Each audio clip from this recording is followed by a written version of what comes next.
The cold silence of Earth's command chamber was broken only by the faint hum of machines and the steady pulse of warning lights. A massive screen dominated the far wall, broadcasting a live transmission from the Galactic Council on Shenthra Prime. Dozens of officers stood frozen, watching. No one moved. No one spoke. At the center of the room stood Commander Jackson Morrow. He didn't blink. His jaw was tight, fists clenched behind his back.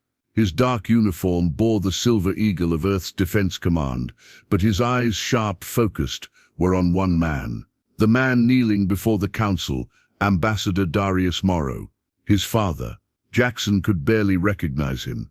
His father looked tired, thinner than the last time they spoke, his diplomatic robes torn, face bruised. But his posture was straight.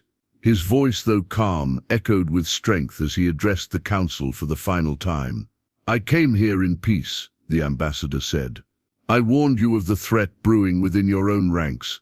I told the truth, and for that you silence me." Chancellor Virek Sol stepped forward.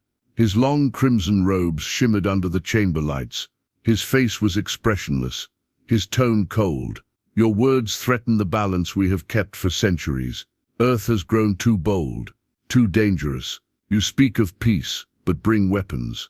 You call it truth, but we call it defiance." He raised one thin hand. "By unanimous vote of the Council, you are found guilty of treason against the Galactic Union. Sentence death." The screen blinked, a single flash of white. Then nothing. The chamber on Earth went dead quiet. Jackson stared at the blank screen, unmoving. Not a sound escaped his lips, but his heart pounded like a war drum in his chest. Behind him, voices began to rise. Angry, confused, afraid. They executed an unarmed envoy. They didn't even allow a trial. This is war. Jackson turned. His voice, when it came, was steady, but like steel sharpened on loss. Silence. Everyone stopped. He stepped forward to the center of the room. "Alert High Command," he said. "Prepare all fleets, lock all diplomatic channels, full red alert." A young officer hesitated. "Sir, does this mean?" Jackson didn't let him finish. "Activate extermination protocol." The words fell like a thunderclap. There was a moment of stunned disbelief in the room. Then the officer nodded, turned, and ran to carry out the order. Extermination protocol. Earth's final fail-safe. A defensive war plan meant for one purpose: to strike back with full power against any civilization that threatened Earth's survival. Jackson walked out of the chamber, eyes straight ahead, his mind racing with questions and rage. His father had died, trying to warn the galaxy. About what? Corruption? A secret threat? Why would the Council silence him? There was more to this than a political disagreement. Jackson felt it, in his gut, in the silence of the Council, in the look on his father's face before the light took him. He stepped into the war room. Giant holograms of the galaxy rotated slowly in the air. Red zones marked conflict areas, blue for allies, yellow for unknowns. He stared at Shenthra Prime. A red circle formed around it. "I will not let his death be for nothing," he said quietly. "If the galaxy wants to fear Earth, then they will understand what fear truly is." But deep inside, beneath the fire, a whisper of doubt stirred. Was war the only answer? Or was that exactly what the Council wanted? He didn't know yet, but he would find out. And when he did, the stars would remember what Earth was capable of. Earth's skies burned with the red glow of defense satellites spinning into motion. Across every major continent, orbital cannons came online, fleet carriers rose from launch bays, and command signals echoed across the stars. Earth was preparing for war.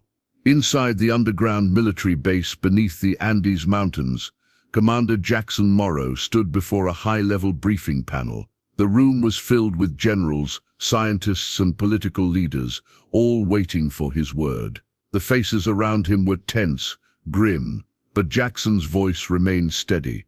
"We've confirmed that Ambassador Darius Morrow was executed without trial," he said. "The Council broadcast it for all systems to see. There was no negotiation, no justice, only a message: Earth will not be tolerated." One of the older generals, A man with silver hair and heavy scars leaned forward. "What about our allies? Mars Federation? The Venari? Any support?" Jackson shook his head. "No official word. They've gone quiet. They fear the Council too much to act. For now we are alone." The President of Earth, a stern woman named Nadia Varun, tapped her fingers on the steel table. "Then we stand alone. Commander, are you certain? Extermination protocol is necessary." Jackson didn't answer right away. He looked around the room, meeting each pair of eyes. "They executed our envoy. My father, that was not a warning. It was a declaration. The Council fears Earth's power. They'll keep tightening their grip until we're under their control or destroyed." No one challenged him. President Varun gave a single nod. "Proceed." Later that night, Jackson stood alone in his private quarters, the lights dim. A small hologram flickered in the center of the room, showing a recording, one of the last messages his father had sent before leaving for Exanthra Prime. "Jackson, if you're seeing this, I've either succeeded or failed. I warned the Council of something dangerous, something bigger than politics. If they silence me, don't just fight. Find the truth." The recording ended. Jackson stared at the fading image. Something bigger, something hidden. He left his room and headed to the intelligence core, a heavily guarded chamber deep beneath the surface.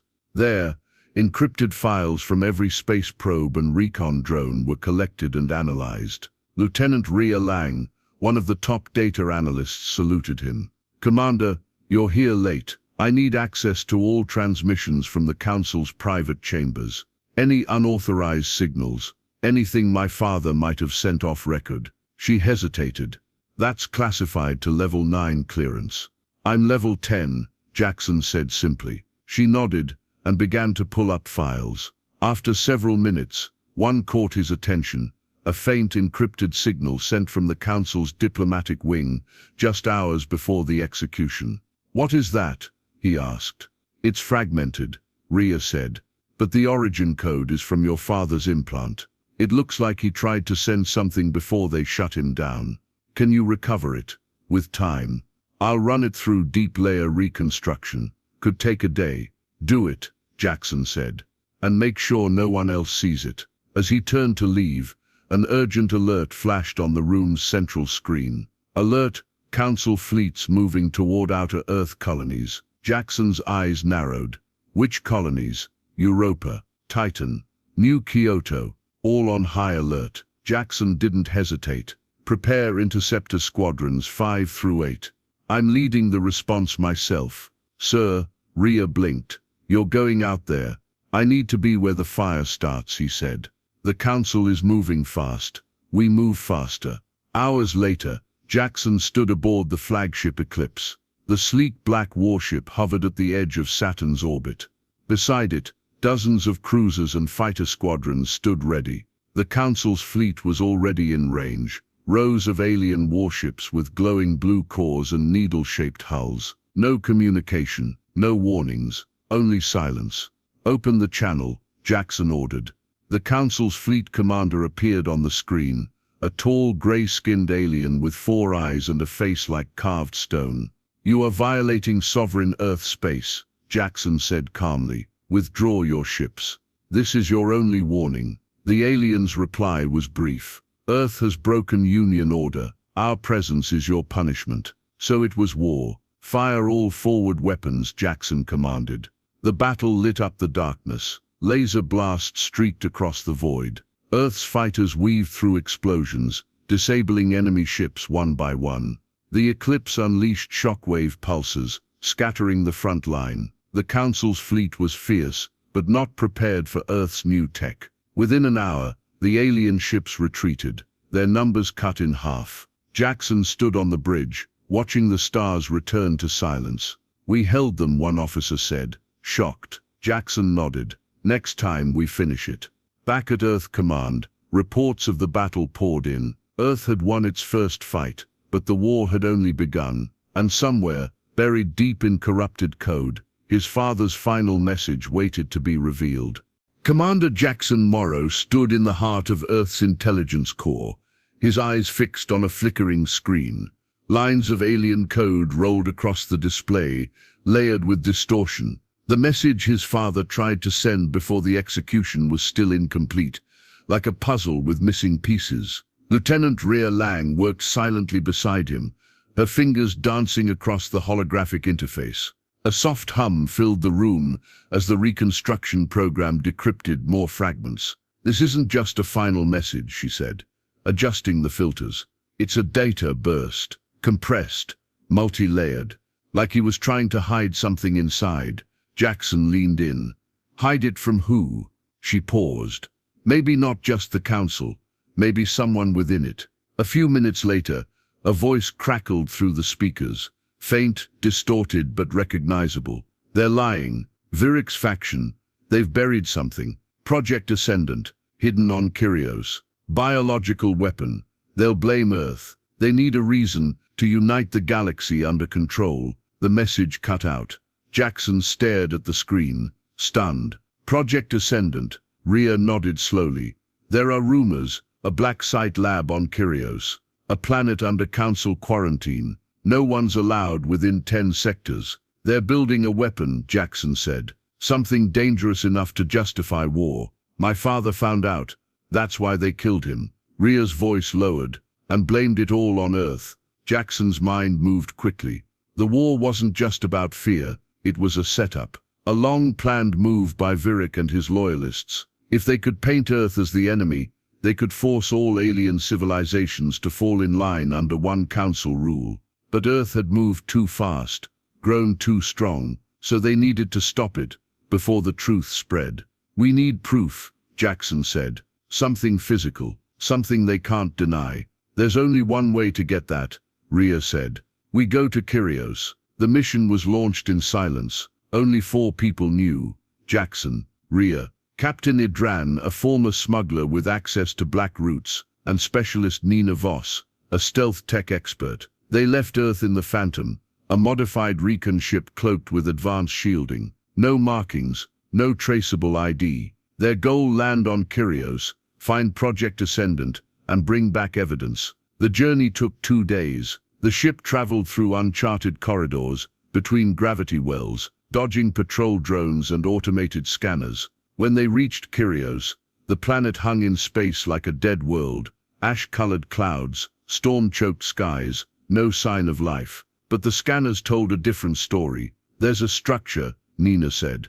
"Underground, deep, with its own power source." Jackson gave the order to descend. They landed near a mountain ridge and moved on foot. The air was thin but breathable. Lightning cracked in the distance. The terrain was broken, sharp with crystallized rock and old ruins. It looked like the surface had been bombed years ago. After several hours, they reached a hidden hatch buried under debris. "Council tech," Idran muttered. "Old model, but still active." Nina hacked the controls. The hatch opened with a metallic hiss, revealing a long tunnel with faint blue lights leading downward. Inside they found the facility. It was massive: corridors of glass, metal, and containment chambers. Stasis tanks lined the walls, filled with strange organic forms, not machines, not fully alien, but something in between. Jackson's breath caught. Each tank bore the same label: Project Ascendant, Stage 6, host integration failed.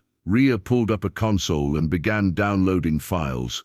"It's a hybrid bioweapon," she said. "Part genetic engineering, part nanotech, designed to infect command structures, take control of minds." Jackson felt a chill crawl down his spine. They weren't just going to use this on Earth. They were planning to use it on everyone. They had just uncovered the truth. But as the files transferred, red alarms began to flash. "Security breach detected," Nina warned. "Auto defense systems activating." Turrets slid from the walls. Drones came online with glowing red sensors. "Move," Jackson shouted. They ran through the dark corridors, dodging energy blasts and collapsing floors. Idran took a hit to the shoulder but kept going, firing back with a pulse rifle. Rhea shielded the data drive with her body as explosions shook the tunnel behind them. They made it out, just barely. The Phantom lifted off into the storm, rising above the clouds and disappearing into space. In the silence of the cockpit, Jackson stared at the data they had recovered, proof of the Council's lies. of Viric's true plan. His father had been right, and now the galaxy needed to know. The skies over Earth were no longer still. Dozens of defense satellites spun in low orbit. Starships crisscrossed the atmosphere, entering and exiting jump lanes as Earth's military machine roared to life. In the Andes command base, the energy was electric, urgent. No one slept, no one rested. The war had truly begun. Commander Jackson Morrow walked through the central corridor, the weight of Kyrios heavy on his mind. The data recovered from Project Ascendant was now Earth's most guarded secret and its greatest weapon. The Council's lies were now exposed, if only they could survive long enough to prove them. Inside the war room, Earth's generals stood around a massive 3D map of the solar zone. Red markers blinked across Europa, Titan, and New Kyoto. Council fleets were closing in. They're moving faster than expected, General Kirian reported. Viric isn't just testing our defenses. He's trying to isolate our colonies. He wants to force surrender. Another general added. Cut off supplies, trap our outer worlds, and make Earth beg. Jackson's voice was calm but sharp. He's underestimating us, and he's about to find out why that's a mistake. He turned to the command AI. Send squadrons Echo, Delta, and Flame to Europa. Route Nova fleet to defend Titan. I'll lead the Hammer Division to New Kyoto myself. A few officers hesitated. Sir, if you're captured. I won't be, Jackson said. I need to be out there. We don't win this war by hiding underground. We win it by showing the galaxy what Earth really stands for. The Hammer Division's warships cut through deep space, sleek and fast. At the head was the Eclipse, Earth's most advanced battlecruiser, fully loaded and burning with drive energy. Jackson stood on the bridge, eyes locked on the view ahead. New Kyoto's orbit was filled with wreckage from early skirmishes. Council ships loomed in the distance, black curved vessels shaped like blades waiting in silence. Open a channel, Jackson ordered. Once again, a council commander appeared on screen, alien, tall, with silver blue eyes and a thin voice. This world belongs to the Union, he said. Withdraw and Earth may yet survive. Jackson held up a data module. You recognize this. It's your project. Ascendant. We have your files, your experiments, your voice logs. The galaxy will know the truth. The commander didn't flinch. Truth is shaped by victory. Yours will not last. The screen went dark. Shields up, Jackson ordered. All units prepare to engage. The battle over New Kyoto began in silence and erupted into fire. Laser barrages lit the skies. Fighters spun through debris fields, dodging council drones and hurling plasma bombs. The Eclipse broke through the enemy front line, hammering warships with its fusion cannons. Jackson directed strikes with surgical precision, targeting their command ships one by one. Earth's forces were outnumbered, but not outmatched. New Kyoto's colonists watched from below as Earth's banner held strong. Ships fell, yes, but Jackson's fleet pushed forward, never breaking formation, never giving ground. After hours of combat, the council ships began to retreat, not by command, but by fear. Earth had shown its strength. Back at base, Jackson debriefed with Rhea Lang, who had been working behind the scenes to push the truth to the galaxy's edge systems. Any word from the independent worlds? He asked. Some are listening, she said.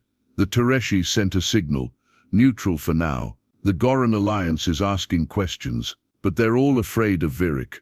They won't stay silent forever, Jackson said. Not once they see the evidence. Rhea hesitated. What if they do? What if fear is stronger than truth? Jackson looked at the stars on the screen above them. Then we make them listen. That night, alone in the observation deck, Jackson replayed his father's final words again. They're building a lie, and turning the galaxy into a prison. If I fail, you must break the chain. Jackson, you must show them what freedom costs. Jackson clenched his fists. I will. The countdown for Earth's full strike plan, Extermination protocol, had reached its final phase. The fleets were ready, the weapons charged. Senthra Prime, the heart of the Galactic Council, was now in Earth's sights. But Jackson knew power alone wouldn't save them. He had to strike not just with force, but with truth, with purpose. He had to break the shadows and expose the lie to the stars. The command chamber beneath the Andes had never been so still. Every screen glowed with warnings. Every officer waited, breath held. The countdown for extermination protocol had begun. In less than 12 hours, Earth's fleet would launch a full-scale assault on Zenthra Prime. Jackson Morrow stood in silence before the central display, watching the red timer tick down. The entire galaxy would change when it reached zero.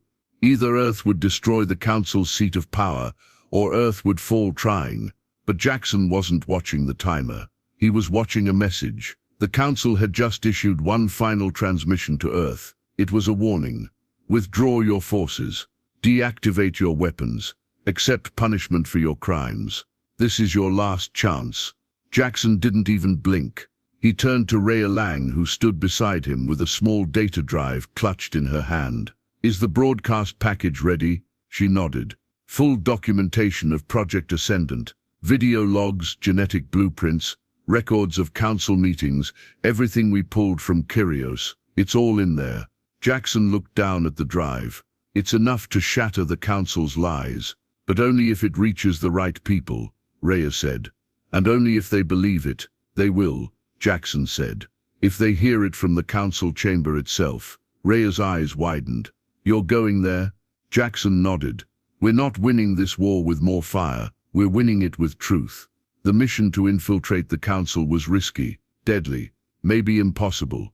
Zenthra Prime was locked down under heavy security. Defense grids, planetary shields, dozens of warships orbiting its surface. No ship could get through undetected. But Jackson had a plan, a small team, one ship, cloaked and silent.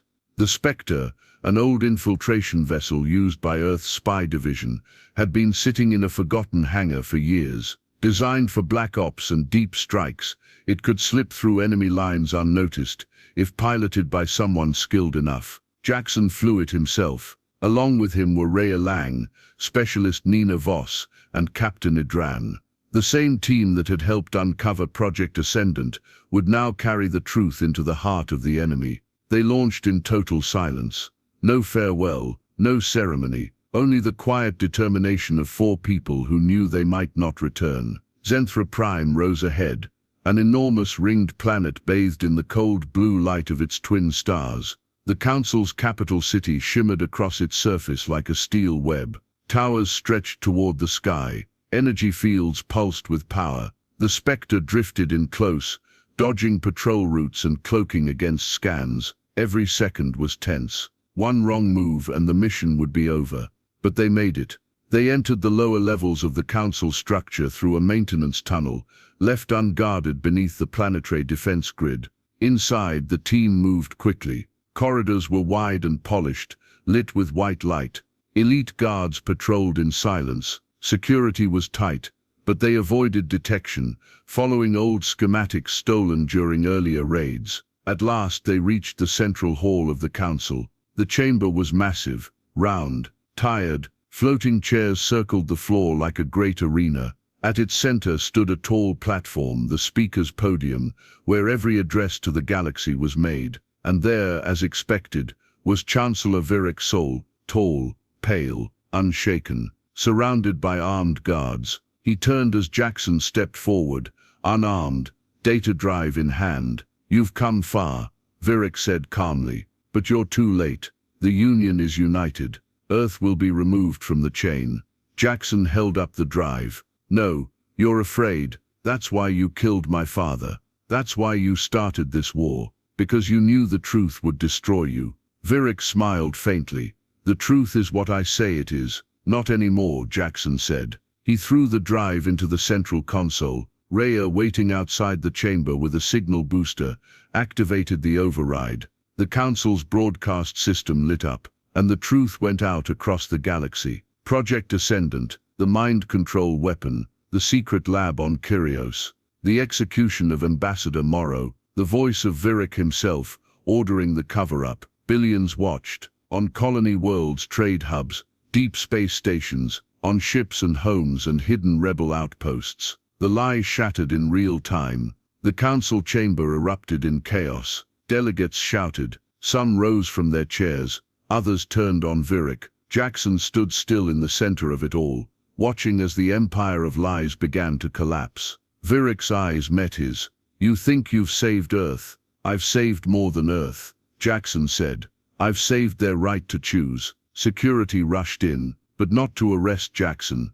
They surrounded Virik, and for the first time the Chancellor looked uncertain. Hours later, back on Earth, the countdown for extermination protocol froze at 1 second. The command was given, "Stand down." The war was no longer needed. The truth had won. Dawn rose over Earth, calm and golden. For the first time in weeks, no sirens echoed across cities. No warships left the atmosphere. The world stood still, not in fear, but in relief. In the command center beneath the Andes Mountains, the massive screen that once displayed countdowns and battle reports now showed something very different. Galactic Council restructured. Virik Sol removed from power. Earth offered council seat. Commander Jackson Morrow stood before it, arms crossed, silent. Around him, the tension that had once gripped every officer had turned into quiet wonder. There were no cheers, no parades, just a deep shared breath. The war was over. He turned to Rhea Lang, who stood nearby holding a datapad. Her eyes were tired, but there was something new behind them. Hope. "It's done," she said. "The new council will be built by vote. Independent worlds are joining talks. Correos has been shut down permanently. The weapon's been destroyed." Jackson nodded slowly. "And the Chancellor?" "In custody," she replied. "Tried to escape, but even his own guard turned on him." Jackson said nothing for a moment.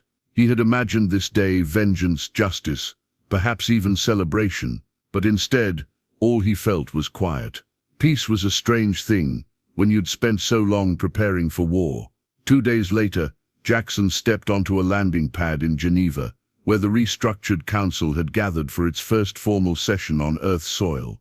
Dignitaries from dozens of species had come, some still wary, some curious, but many grateful. As Jackson approached the assembly hall, he was greeted by Earth's president, Nadia Viran. "You'll be their voice now," she said, with a small smile. "Our representative. You've earned that." "I never wanted politics," Jackson replied. "Good," she said. "Then maybe you'll do it right." Inside, the hall was alive with quiet conversation and cautious optimism. The seats once filled by power-hungry voices were now being replaced by people, alien and human alike, who had seen the cost of silence. Jackson took his place at Earth's assigned seat, a simple steel chair marked with the blue and silver crest of the planet. Around him, new voices rose to speak, not of conquest or fear, but of rebuilding fairness and cooperation.